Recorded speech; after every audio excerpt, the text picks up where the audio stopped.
deux and Des meurtres et du vin. L'abus d'alcool est dangereux pour la santé, à consommer avec modération.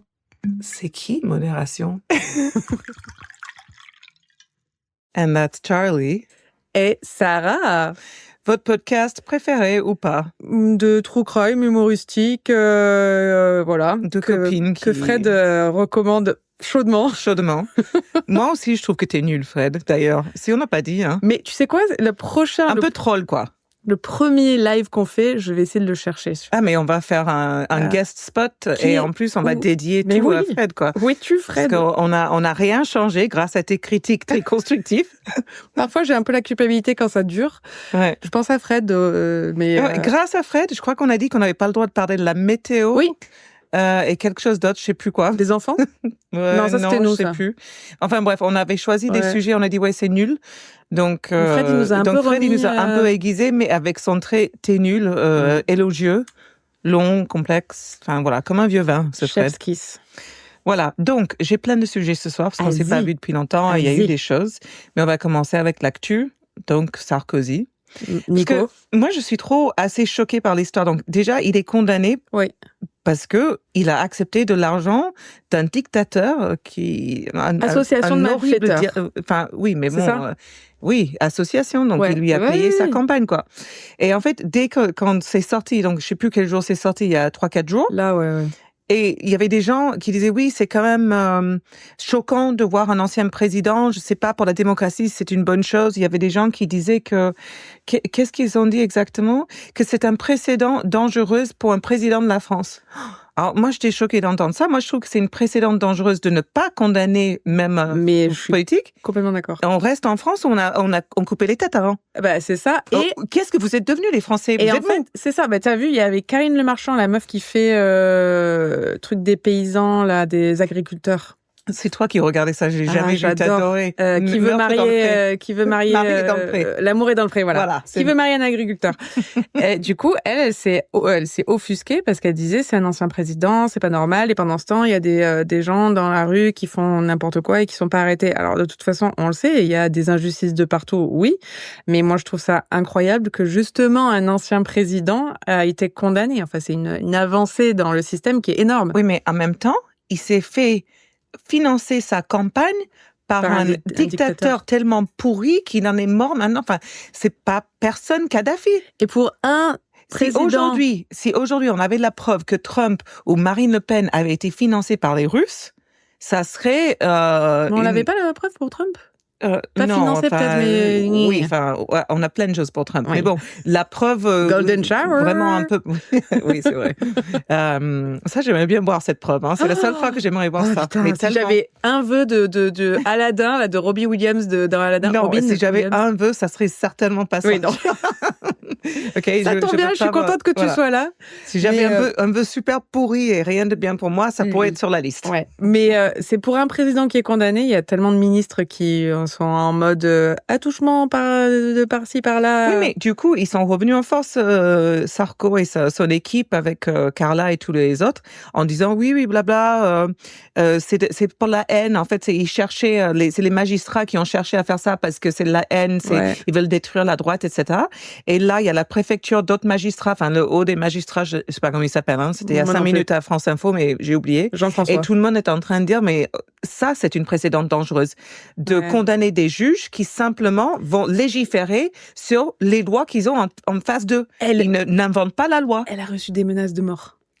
Elle, Carla? Non, Carla, elle va bien. Le juge. Oui, tout à fait, oui. Et puis, il disait qu'il y avait des centaines, voire un millier de juges qui se font menacer tous les ans par rapport. Mais ils appliquent la loi, qui est légiférée. It is not normal, people. No, it is not normal. Mais ouais, voilà. Donc je suis complètement d'accord avec toi. Et puis d'ailleurs, excusez-moi, mais on a ouvert le vin. Plus de crimes, plus de personnes, de white collar crime, comme on dit. Je sais pas. Plus de personnes qui font, enfin, tu vois, pas juste des vendeurs de drogue ou des personnes qui arnaquent notre système. C'est pas le petit vendeur de drogue du quartier qui me gêne dans la vie de tous les jours. Non, c'est la politique. Non, pas personnellement, mais les hommes politiques sont sûrs qu'ils ont leur, voilà quoi. Anyway. Voilà, donc Sarko, c'est mon premier tu nous entends depuis Fleury-Mérogis, je suis sûre qu'ils nous écoutent. Moi aussi. Ok. Si tu veux, je peux te chanter une petite chanson, comme que te fait ta femme. Raphaël. Pas celui-là. Ouais, non, pas celui-là. Ce serait déplacé. Il va pas aimer ça. Non, ce serait déplacé. As-tu un sujet, du coup? Non, je sais pas si j'en avais, mais de toute façon, j'en avais genre un. Ok, donc si on reste en actu, parce que ce sujet-là, il va plus exister la prochaine fois. Il y a tout ce qui est le Jimmy Kimmel qui est revenu du coup. Qui est revenu. Donc en fait, à la base, il a juste fait un commentaire sur son show qui était pas du tout pour moi choquant. Enfin, il n'était pas en train de dire c'est bien qu'il soit mort, c'est comme ça que ça se passe. Enfin bon, il a fait un blague sur Trump, etc. Mais bon, il est là pour ça. Hein. La situation est tellement tendue comme un string, comme tu dis, qu'on lui a enlevé, mais parce qu'il a été menacé, donc du FCC, qui est celui qui régule et qui se charge de contrôler nous, tout ce qui passe à la télévision publique en soi. Ah, putain, bien que ça soit Disney, donc il y a une partie de privé, donc j'ai pas tout compris. Enfin bref, suite aux menaces de Trump, qui a déjà menacé, je crois que sa chaîne c'est ABC, et qui ont dû lui payer genre 16 millions de dollars, parce que c'est ce que Trump il fait à chaque fois. Il a tellement de sous que dès qu'il y a un truc qu'il aime pas, il force à payer. Enfin, il a pas de sous, je sais pas. Enfin, tu vois, voilà. Mais ça, j'ai trouvé ça extrêmement choquant aussi, si on reste dans la politique. Mais ce que j'ai bien aimé, c'est que pour sa reprise, il a invité Gavin Newsom, le gouverneur de Californie. Qui est en train de, Qui va peut-être se présenter aux élections. Je pense qu'il serait en bonne position. De ouf. Alexandria Ocasio-Cortez aussi, je crois. C'est soit ça, soit gouverneur. Elle est très pas aimée à AOC. Moi, je l'adore, forcément. Moi aussi. Mais par le public qu'on a besoin qui vote pour elle, c'est un personnage un peu polémique. Et autant les États-Unis n'étaient pas prêts pour avoir un président noir, je pense qu'ils sont vraiment pas prêts pour avoir une femme. Voilà. Ça m'avait fait rire. T'as jamais vu le stand-up de, comment il s'appelle, le stand-up noir là, qui est un peu parti en live. Chappelle. Yeah, Dave Chappelle. Donc j'aime pas tout ce qu'il fait, mais il y a des trucs pas mal. Il a fait un monologue à l'époque où il est allé voir élire donc président Obama. Donc il était dans l'Ohio, qui est un État relativement pauvre, Midwest, et c'est un État où ta vote il compte parce que c'est un État swing state. Ça peut tourner dans les deux.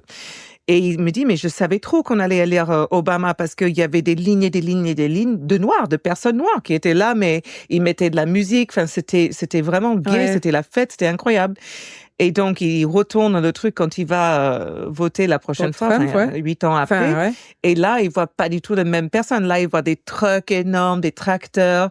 Et là, que des blancs, blancs. Et il me dit, et puis, j'ai parlé avec eux, j'ai bien, c'est des gens, comme toi et moi, mais qu'est-ce qu'ils sont teubés. Il va quand même faire sa comédie à un moment. Mais bon, oui, pour élire Trump, bon. Voilà. Mais c'est un peu compliqué en ce moment. On va pas vous mentir. Super retour sur tout ce que j'avais à dire. La politique. C'était notre instant politique. Bon, si tu n'as pas de sujet, non, j'en aurais on va parler du vin pour le prochain. Okay. Alors le vin, vas-y, c'est toi qui l'as choisi. Alors c'est moi qui l'ai choisi. Ça vient du Carré frais. Carré frais. Je suis pas sûre que Non, je n'étais pas sûre qu'on n'en avait pas déjà bu parce que je commence à oublier. Ça s'appelle l'Hermas, c'est en 2023. C'est Mathieu Torquebio, qui est le vigneron qui l'a conçu. C'est un vin de Saint-Guillaume-de-Désert qui est une indication géoprotégée. Et je ne connais pas, si je connais, c'est Vermentino, Roussanne et Chenin. Et c'est un vin bio non filtré. Voilà. Alors, on a déjà goûté. Charles, t'as tout de suite dit j'aime pas. Moi, j'aime bien. Alors, au premier abord, j'ai pas aimé. Et avec glaçon, je préfère. Après, je me dis que ça peut être un truc de plus de repas. Moi, j'aime bien. Moi, je le trouve assez riche, assez profonde, sans être trop compliqué ou voilà. Donc, on donnera notre note à la fin. Alors, du coup, j'ai un sujet dans le début de mon histoire parce que je suis en train de regarder la série sur Disney sur Amanda Knox. Ils ont fait une série, pas une documentaire, pas Netflix. Une série. Okay. Non, c'est sur Disney. Et je sais plus comment ça se titre, mais si vous regardez Amanda Knox, vous allez trouver. Et c'est vrai que moi, c'était très intéressant de voir, parce que moi, j'ai vécu l'histoire d'Amanda Knox, et moi, comme tout le monde, enfin, pas comme tout le monde, d'ailleurs, moi, je pensais qu'elle était coupable ou qu'elle avait quelque chose à faire avec ça, parce que c'était tellement gros qu'ils inventent une histoire comme ça de nulle part. Les médias, ils ont vraiment joué leur rôle. Et malheureusement, je dois le dire même de moi-même, je n'étais pas encore dans cette époque où je voyais la manipulation des femmes dans les médias. Ouais. Et j'avais rencontré, je sais pas si tu te souviens, une copine à Katie, une blonde, Zoé. Oui. Et elle était complètement contre, et on avait discuté un soir, mais elle était un peu plus intelligente que moi à cette époque-là. Je pense un peu plus... mais elle bosse pas un peu dans un truc un peu... Je ne sais pas du tout. Mais elle, je me souviens d'avoir une discussion à ce sujet, qu'elle était là, oui, mais... Enfin, elle cherchait déjà au questionnement que maintenant on se pose, et moi, j'étais pas du tout là, je l'admets. Et donc, cette série dramatisée, je trouvais quand même bien faite. Bon, il y a la question de est-ce que c'est vraiment, c'est quoi le mot que je cherche? Est-ce que ça nécessite qu'on lui met encore une fois de la lumière sur elle? Ben après, la série se base sur son livre. Donc, quelque part, c'est son histoire dans ses mots. Mais je crois qu'elle reprend un peu la parole en ce moment. Oui. Je pense qu'elle a essayé de le faire depuis longtemps, mais bon, enfin... Je ne suis pas arrivée à la fin de la série, donc je ne dirai pas plus. Mais en fait, ce qui est choquant dans cette histoire, c'est la manière dont on a forcé sa confession, elle et Raffaelli, donc son petit ami de l'époque. Et moi, parce que c'est mon métier aussi, j'étais très choquée par le fait elle avait une interprète, mais une interprète était là qui n'était pas forcément une interprète, comme on dit en France, assermentée ou de rigueur. Et en fait, on lui parlait tout le temps, souvent en italien, et même pendant son procès, on parlait en italien.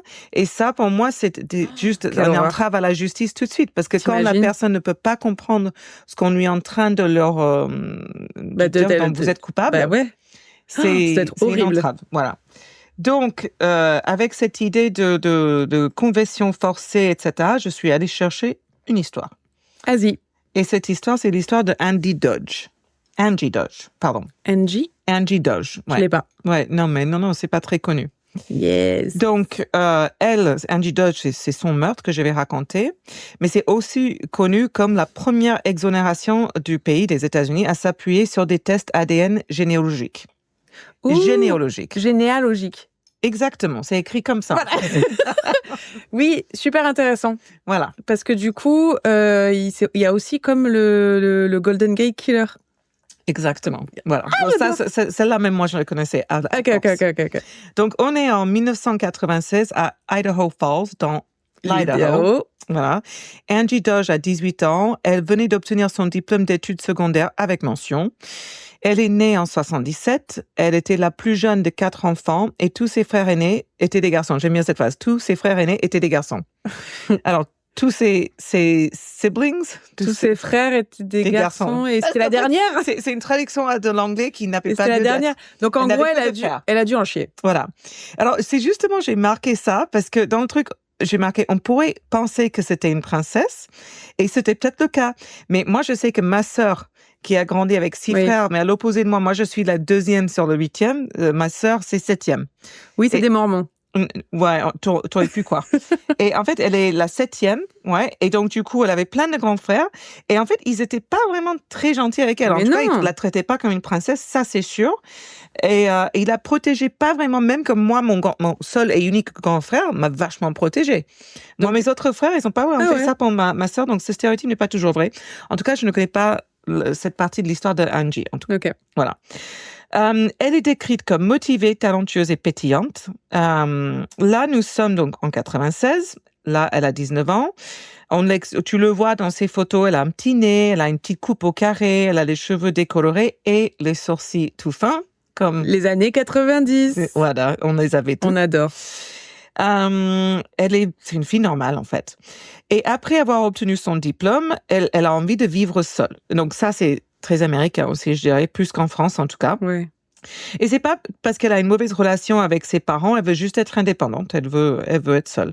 Donc elle trouve son propre appartement, donc elle n'allait pas à l'université, elle travaillait, et elle a aménagé, mais elle est quand même restée dans la même ville, elle n'est pas partie bien loin. Ouais. Et elle va dire à sa mère Carole qu'elle a besoin de grandir et de faire ses propres erreurs, même si les deux restent très proches, sa maman Carole et Angie. Donc, Idaho Falls, j'arrive pas à faire les trucs en français comme ça, se trouve dans le sud-est de l'Idaho, près de Wyoming, à environ 240 km de Yellowstone. Très, très joli comme endroit. Il paraît que c'est une ville magnifique. Moi aussi, c'est vraiment sur mon bucket list. Trop y aller. Trop. Plus de la moitié des habitants sont mormons. Et c'est pourquoi cette ville aussi est réputée pour être une ville très sécurisée, quoi, super safe. Tout le monde se connaît, personne ne verrouille sa porte, enfin l'histoire classique, stéréotypique classique. Le 13 juin 1996, lorsque Angie, qui est très, très, très fiable, ne se présente pas à son travail dans un magasin de produits de beauté qui s'appelle Beauty for All Seasons, ouais, 2 collègues vont tout de suite se rendre à son appartement pour voir si tout va bien, car les 2 savent que c'est pas l'habitude de Angie. Ouais. Donc, elles vont demander à leur patron si elles peuvent partir pour aller voir si elle va bien. Elle va dire oui. Et ça prouve aussi à quel point c'est inhabituel. Ouais. Donc, ils trouvent la porte d'entrée légèrement entrouverte. Angie habite au 2e étage. Les 2 vont monter. Elles entrent dans la chambre et découvrent la scène sanglante. Angie, moitié nue sur le sol de sa chambre, sa gorge tranchée et poignardée à 14 reprises. Elle a été agressée sexuellement, mais c'est possible qu'elle n'ait pas été violée. C'est pas très clair cette partie de l'histoire pour moi, mais en tout cas, elle a été agressée. Peut-être leur terme de violer qui est biaisé, peut-être. Je sais pas. Ouais. En tout cas, ce que les enquêteurs trouvent, c'est un échantillon de sperme parfait prélevé sur le corps de Angie. Donc, un gros splatch. Là, le gars, on est en 96. Qu'est-ce qu'un échantillon parfait? Non, ça, c'est un vrai... Voilà, c'est pas juste un tout petit peu dans sa culotte. Ouais. C'est pas vraiment mélangé avec son sang. Là, quoi. C'est pas à l'intérieur. Okay. C'est là, sur son corps. OK, t'as plus qu'à se couper. Voilà, parfait. Il est tout neuf, quoi. Voilà, et donc, ils ont l'ADN. Évidemment. Donc, le quartier est passé au peigne fine et ses amis et sa famille sont interrogés. Ils sont éliminés comme suspects tout de suite.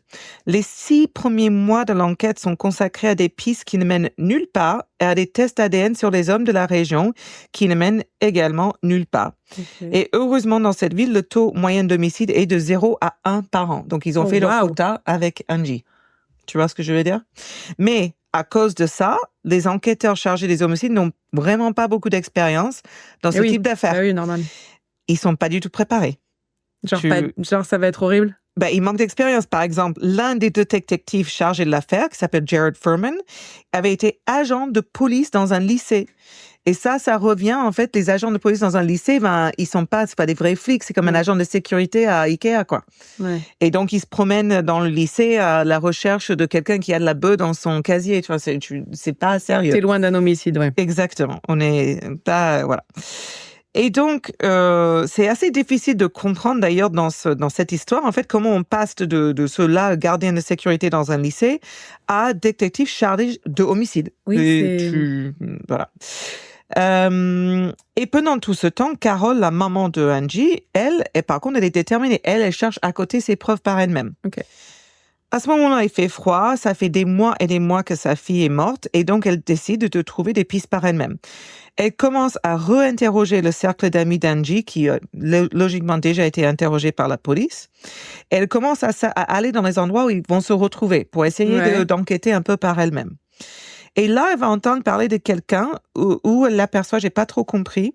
Mais en tout cas, en janvier 1996, un des amis de Angie, un certain Ben Hobbs, qui était la dernière personne, ou l'une des dernières personnes à avoir vu Angie vivante, va devenir suspecte. Ben, en fait, était proche de Angie. Par exemple, il y a même une vidéo de lui où on le voit porter des fleurs à ses funérailles. Mm-hmm. Donc, c'est quelqu'un qui était là. Il est arrêté au Nevada, donc pas dans l'Idaho, pardon, parce qu'il est soupçonné d'avoir brutalement violé une femme sous la menace d'un couteau. Donc, en fait, c'est un lien circonstanciel, mais c'est un lien et il n'y en a pas eu d'autre. Faut regarder, ouais. Voilà, c'est sûr. Donc, la police va commencer à l'interroger et à interroger les amis de Hobbs.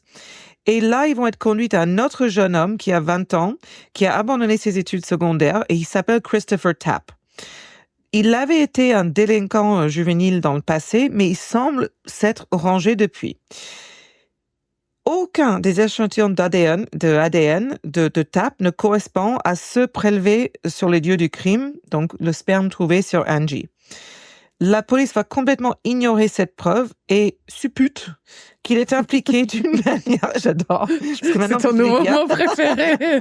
Suppute. On va dire Christopher, il est impliqué d'une manière ou d'une autre. Voilà, c'est lui, basta.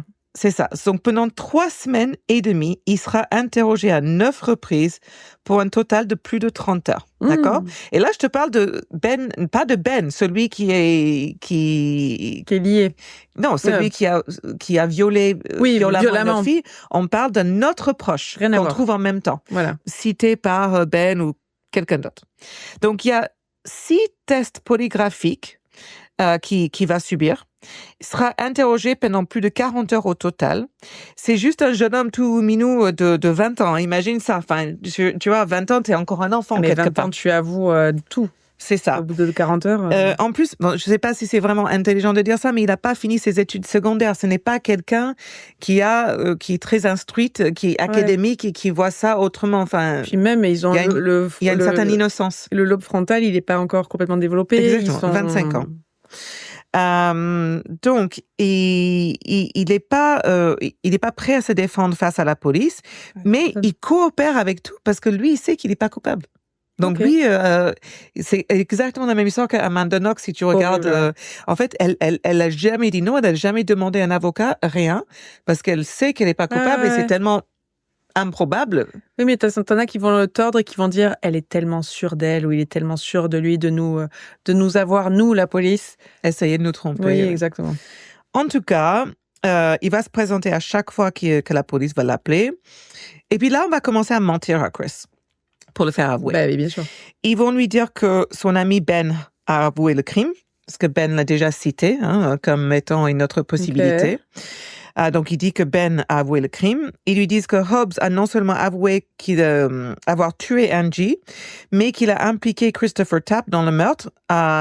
Et tout ça est filmé, forcément, parce que c'est de l'interrogation policière. Ils vont même au point de lui dire qu'il a probablement refoulé ses souvenirs de l'incident et qu'il devrait leur faire confiance parce qu'ils vont être en mesure de prouver qu'il était présent et il va être condamné à mort. C'est horrible. S'il n'avoue pas, et qui vont traduire en justice et vont le déclarer coupable. Et en fait, ils vont pouvoir le faire, ils lui disent sans aucun problème, et il va être condamné à mort. Voilà. Donc, en gros, tu ferais mieux de commencer à parler et peut-être on va miroiter l'immunité. Voilà. Mais c'est normal que tu te souviennes pas. Tu t'es traumatisé. Fais-nous confiance. Et ça miroite exactement encore une fois l'histoire d'Amanda Knox et beaucoup d'histoires que j'ai pu voir quand on voit des confessions qui sont complètement tirées par les deux narines, quoi. Comme par le nez. Mais c'est comme le mec là, le documentaire en plusieurs épisodes là. Tu sais. Très clair avec ces infos. Le documentaire en plusieurs épisodes. Oui, attends. Commençons par le commencement. Pareil dans une truc d'une concessionnaire auto, une casse automobile. Ah oui, Making a Murder. Making a Murder. Oui, fallait te chercher là. Oui. Enfin, tout ça qu'ils lui disent, ils vont forcément pas le faire, parce que en plus, ils sont incapables d'appliquer ce qu'ils sont en train de lui dire. Par exemple, ils vont lui dire, on va t'aider, tu vas rentrer chez toi. Enfin, c'est vraiment une histoire classique. Horrible. Et en fait, cette idée qu'ils ont pour sujet, que quelqu'un refoule un souvenir. En gros, on nous dit que tu détruis ta propre vie. Enfin, je sais pas. Tu vois ce que je veux dire? Ouais, c'est horrible. C'est assez grotesque. Surtout un gamin de 20 ans. Enfin, et du coup, Christopher, en entendant, nous avons la preuve que vous refoulez votre mémoire. Eh ben, c'est exactement ce qu'il dit. Donc, il est connecté au détecteur de mensonges. Et là, ils vont lui poser une question et lui, il va répondre. Je ne saurais pas si je l'ai fait, n'est-ce pas? Je m'en souviendrai pas, n'est-ce pas? Donc, en fait, tu vois, il pose des questions hyper naïves. Tu peux imaginer la scène, enfin, tu peux voir la scène. Et en plus du fait qu'il est complètement déstabilisé par ce qui lui arrive, tu vois aussi qu'il fait aveuglement confiance à ses policiers. Genre, c'est ça, en fait, je m'en souviens pas. C'est ça, ils sont là, ben ouais, mec. Ben ouais, vas-y. Pauvre chérie, dis que t'as fait, quoi. Oh, quelle horreur. C'est horrible, je déteste ça. C'est ça. Et en plus de tout ça, il fréquentait la même école que l'enquêteur qui était policier à l'école. Du coup, il y a un sort de lien pour lui faire encore plus confiance. Genre, on se connaissait à l'époque, tu vois. Et dans sa tête, il va se dire pourquoi ils vont vouloir me piéger, en fait. Donc, je vais coopérer avec eux. Vraiment, j'ai dû le faire, quoi. C'est ça. Donc là, il y avait une idée que quand on se trouve dans cette situation, on ne peut en fait rien faire d'autre que de dire la vérité. Parce que si on n'a rien fait, tout ce qu'on peut faire, c'est répéter exactement ce qu'on sait, ce qu'on a fait, encore. Et là, c'est quand les polices vont le menacer de la chambre à gaz, de la prison à vie, s'attaquent à sa mémoire, ils vont commencer à lui fournir des informations. Il y a la chambre à gaz, hein? Non, mais bon, c'est une façon de parler, quoi, okay. tu vois. C'est vraiment des sauvages. Non, on les injecte avec du fentanyl parce qu'on n'a pas la drogue qu'on utilisait avant. Donc maintenant, on achète au coin de la rue. Tu t'en vas avec un good time. Tu amènes le fentanyl et le vendeur. You got a good party. C'est ça. Donc, on va commencer à lui fournir des informations. Et en fait, tout ça, comme encore une fois classique, c'est assez ridicule. Ouais. Voilà, et ils vont lui promettre l'immunité, ils lui menacent de le retirer s'il s'écarte des affirmations, ou s'il continue d'affirmer qu'il est innocent. Et même, ils vont lui offrir de la clémence en échange des aveux.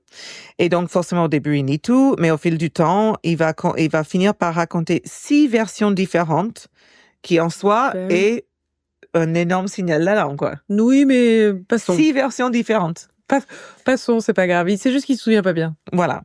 Donc, tous ces mensonges que police raconte à Christopher, il va penser que c'est la vérité. À chaque fois qu'il raconte une nouvelle version de l'histoire, ça va être la bonne. Ouais. Mais c'est pas vrai parce qu'il doit fournir l'histoire qui est exact. Ouais, très juste. Voilà. Et donc, il va finir par avouer que c'était lui et 2 amis, dont Ben Hobbs, qui était arrêté avec lui, le violeur du Nevada. Il va dire que les 2 s'étaient rendus à l'appartement de Dodge le soir de sa mort et qu'après s'être battu avec elle, Chris a dit qu'il l'a maintenue au sol pendant que son ami l'a tuée et l'a violée. Mm-hmm. Donc, il se place sur le lieu des crimes. Okay. Et forcément, le souci, c'est que là, il a placé lui-même et Hobbs sur la scène, mais les 2 n'ont pas l'ADN. Exact. Donc, c'est là que Chris va leur parler d'un 3e ami qui était présent. Il se souvient qui s'appelle Mike. Genre, Mike, dude? My super friend Mike, who Mike. I murdered a girl with and raped her, but that's all I know. Mais je connais pas trop son voilà, on n'en est pas venu là. Tout le reste. Cette soirée était pas marquante. On n'en est pas venu. J'ai oublié le crime, j'ai oublié mon pote. C'est un peu flou, cette histoire. Voilà. En fait, on le sait, on comprend qu'il est en train d'inventer cette personne. Complet, bah oui, bien sûr. Hobbs, de son côté, va clamer son innocence. Il sera condamné dans l'affaire du Nevada. Donc, je pense que Hobbs était un criminel un peu plus aguerri que Chris. Donc, il est condamné au Nevada pour viol sur la menace d'un couteau, mais il sera relâché par les enquêteurs d'Idaho Falls. Son ADN n'est pas présent sur la scène du crime. Il n'y a aucune preuve le désignant comme coupable, à part l'histoire de Chris. Et donc, la police arrête d'inquiéter sur lui et va uniquement inculper Chris. Son procès va avoir lieu en 98, où il revient sur ses aveux, of course. Là, il a un avocat, là, il a une défense. Et il plaide non coupable, ce qui va bouleverser Carol, la maman d'Angie, qui est forcément désemparée. Là, ça fait 2 ans, ce mec vient d'avouer, qui est souvent dans le cas des familles des victimes, ils ont avoué, et c'est tout ce qu'ils veulent entendre. Ce que je peux comprendre, je pointe pas le doigt. En gros, il semble qu'ils aient été contraintes par quelqu'un d'autre, une jeune femme, à faire un faux témoignage. Donc, affirmant qu'elle avait entendu Chris mentionner son implication dans le meurtre lors d'une fête. C'est dans une des sources que j'ai lues. Mais peut-être, est-ce que ils ont convaincu cette fille de faire ses faux aveux parce que peut-être il avait des preuves contre elle d'un autre crime, et en lui disant, si tu donnes ces faux aveux, on va pas t'impliquer pour le truc. Avoir ça, c'est très connu. Bah, bien sûr. Ça se fait tout pour le temps. Les trucs de merde. Hein. C'est ça. Lors du procès, Chris témoigne qu'il a été contraint d'avouer que l'ADN montre clairement qu'il n'est pas le meurtrier, mais les procureurs retiennent que les enregistrements vidéo de ses aveux, et forcément, ils ne montrent que des bribes qui vont corroborer leur version des faits. On va pas tout montrer dans son intégralité. Et en plus, ce qui m'énerve dans les procès, alors je sais pas si c'est pareil en France, mais en tout cas aux États-Unis, ils se voient avant, les avocats avec le juge, et ils disent voilà, moi je veux présenter ça, et c'est le juge qui décide, bon ben ça c'est pertinent, ça c'est pas pertinent, et souvent ça change tout le procès, quoi. Bien sûr. Et ça me... Mais dans le procès de P. Diddy, là, ça a été beaucoup ça, hein. Mais ben après, il y a eu aussi les prosécuteurs, ils ont trop montré. On va pas partir là-dessus, on revient pas. En tout cas, le 28 mai 98, le jury déclare Christopher Tapp coupable de complicité de viol et de meurtre et il est condamné à la prison à vie avec une peine maximale de 30 ans. j'imagine qu'à cette époque, dans ce petit ville, comme ce genre de choses n'arrive jamais, ça doit faire paniquer les gens de retrouver une de leurs jeunes filles morte de cette manière. Comme l'enquête a pris des mois avant qu'ils ne trouvent même pas une petite piste qui pourrait désigner le coupable, je pense qu'ils avaient besoin de clore cette affaire. C'est sûr. Donc, ils étaient sous pression. La police n'avait pas beaucoup d'expérience. En tout cas, à la suite de ça, à la suite de cette condamnation, la police ne veut plus apparaître à la télévision ni être interviewée. Elle se contente de répéter « Regardez les enregistrements ». Voilà. C'est tout ce qu'on dira par la suite. Tranquille. Mais pendant tout ce temps, Carol Dodge, la maman, qui est vraiment, elle est adorable, elle est vraiment déterminée à découvrir qui est Mike, parce que la police, ils arrêtent leur investigation là. J'avoue. Ils veulent pas savoir. Ils ont les aveux de Chris, on a l'ADN, mais bon, on c'est sait Mike pas qui qui a tout fait. C'est Mike. Who the fuck is Mike? Voilà. Et Carol est là, moi, je veux savoir who the fuck is Mike. Voilà. Et moi, je pense que, comme Carol, si ça serait mon enfant. Et donc, elle est heureuse que Christopher soit en prison, hein, mais elle me dit, mais il y a encore l'autre meurtrier qui est en liberté. Donc en 2009, on saute quelques années, 11 ans après la condamnation. Le profil ADN du tueur, le véritable tueur, est enregistré dans la base de données nationale de CODIS, sans résultat. Donc CODIS, c'est la police. C'est là où tu as les preuves. Quand tu as été arrêté, il y a tes empreintes et ton ADN. C'est ça. Puis Carol va lire un article dans le journal sur un expert en ADN de renommée internationale, Dr. Greg Hampakian. Et lui, c'est le directeur exécutif de l'Idaho Innocence Project. Here we go. Elle va le contacter pour lui dire qu'elle a besoin de son aide. C'est juste, elle lui passe un coup de fil, tu vois. Elle a quand même, voilà. Salut. Et c'est assez intéressant parce que elle va appeler l'Innocence Project, le projet d'innocence, qui normalement innocente des personnes condamnées, mais pour parler d'un meurtrier pas encore arrêté. Tu vois? Ah, ben oui, c'est vrai. Ou souvent, on va les appeler pour libérer quelqu'un qui est cher de toi et tu dis, mais ils l'ont pas fait. J'avais même pas capté. Et là, elle l'appelle pour dire, aidez-moi parce que vous êtes des experts. On n'a pas trouvé le coupable. Et on n'a pas encore trouvé le coupable. Donc, si tu veux, c'est pas du tout leur travail à la base. J'avais même pas capté, mais oui, c'est vrai. Ouais. En fait, il s'avère que ce docteur Greg Hampakian, il est heureux de l'aider, mais il va lui dire en toute transparence, il vient de commencer à travailler sur la révision de procès de Christopher Tapp. Oh. Détournement voilà. Et il essaye de voir s'il s'agit des aveux forcés, qu'il va forcément dire à Carol. Qui joignent les deux au final, non? Ben, je sais pas. En fait, Carol, elle lui dit, en fait, je m'en fiche que vous faites ça. Elle veut la vérité, quoi qu'il en soit. Et elle veut savoir ce qui s'est passé. Et donc, ensemble, ils vont persuader les enquêteurs d'utiliser l'ADN familial, une technique toute nouvelle, pour tenter de trouver le meurtrier d'Angie. À cette époque-là, Idaho n'a pas encore autorisé les recherches d'ADN familial dans sa base de données criminelle. Mm-hmm. Tu vois, donc, ça c'est... Et c'est pour ça que ce docteur, il va tenter le coup d'effectuer ses recherches dans cette base de données qui est publique. En 2014, ils vont effectuer des recherches dans une base de données publique appartenant à Ancestry.com, qui a de nombreux liens avec la communauté mormone. Alors ça, j'ai appris ça de par cette histoire, et c'est hyper intéressant. Alors, en tout cas, à mon avis. Est-ce que tu savais que les Mormons sont un des plus grands contributeurs à l'ADN? Non. Moi non plus. Alors, j'aurais jamais pensé qu'ils allaient faire ça, en fait. C'est une pratique de l'Église. Ils font tous des tests ADN et c'est l'Église qui conserve l'information. Non, mais vraiment, ces gens, ils ont aucune vie privée. Hein. C'est leur vie privée, ça, ils s'en foutent comme de l'an 40. Voilà. Donc, tous, t'imagines, ils donnent leur échantillon et c'est conservé par l'Église. C'est trop La bizarre. confiance reine. Et c'est l'Église mormone qui avait leur propre base de données dans laquelle ils avaient 1,6 million de personnes, rien que dans l'Utah, l'État de l'Utah, qui avaient fourni leur ADN. Et cette base de données a été rachetée par Ancestry.com. Donc, non seulement les Mormons, ils ont donné leur échantillon à l'Église a ensuite vendu. Et ils sont bons, il n'y a pas à dire. Ils sont très bons. Je suis désolée. Mais ils sont bons quand même. Tout se négocie. Alors, en plus, vous donnez 25% tous les mois à tithe, motherfuckers. Et on ne paie pas d'impôts. C'est vraiment les autoroutes de la France. Hein, c'est les... Ouais, c'est ça. 26, tu nous écoutes. Vous allez le payer, puis vous allez le repayer. C'est clair. Mais c'est intéressant quand même. Je dis ça. Donc, selon un mandat de perquisition, les enquêteurs vont recevoir une liste de 41 correspondances potentielles lorsqu'ils vont saisir l'ADN trouvé sur la scène de crime en juillet 2014. Enfin, trouvé sur la scène de crime, ils vont recevoir les échantillons en juillet 2014. Donc, une correspondance n'est qu'à un marqueur d'ADN de près de celui du tueur, c'est-à-dire 34 marqueurs sur 35. Ils vont retrouver cette personne et quand ils enquêtent davantage sur cet homme, ils sont stupéfaits parce que l'homme s'appelle Michael Ersky Jr. Mike! Et dès le départ, ils disent, il s'appelle Mike. It's Mike! It's Mike, ce fameux Mike. Oui, mais c'est pas lui, parce que c'est 34 sur 35. C'est pas lui. 34 sur 35, ça veut dire que c'est dans sa famille. Voilà, c'est pas lui. Logiquement, donc, c'est pas lui. C'est pas Michael. En tout cas, la police a un déclic. Et ils vont commencer à examiner la vie de plus près de Mike et vont consulter son compte Facebook. Ils vont faire une découverte qu'il avait des amis à Idaho Falls, même s'il ne vivait pas là-bas, mais à la Nouvelle-Orléans.